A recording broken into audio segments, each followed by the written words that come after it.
Climate change is altering the face of the planet, quite literally. The new edition of the Times Atlas shows how natural disasters, human conflict, economic growth and some irrigation projects have sent mapmakers back to the drawing board. Now, centuries ago, returning explorers equipped with better technology saw the redrawing of the world on their evidence.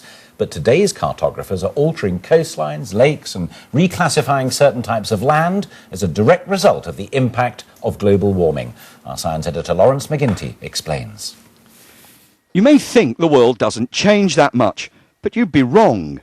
Zoom in to the heart of Africa to Lake Chad and the satellite images show a lake that shrunk by 95%. This is how it appears in the new edition of the Times Atlas. But 40 years ago, it was much bigger. Climate change means the lake has shrunk to a 20th of its former size. When I visited Lake Chad last year, local fishermen were struggling to cope with the changes. What remains of Lake Chad is still pretty impressive. You can barely see where the water ends and the sky begins.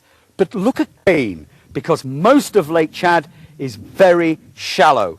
At its deepest part, there's only 25 feet of water. And the maps are changing all over the world. This was the Aral Sea in Asia in the 1960s.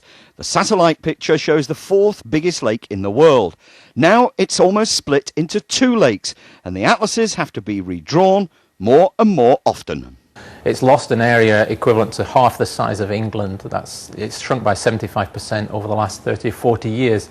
And that's because of the extraction of water for agricultural schemes to the north, but also because of a drying climate. So the effects on the local economy and the people there has been immense. Coastlines too are changing. This was the mouth of the Yellow River in China. Now the river is drying out in the summers and sometimes doesn't even reach the sea. The Times Atlas is now thinking about bringing out new editions more often. So rapid are the changes in the real world.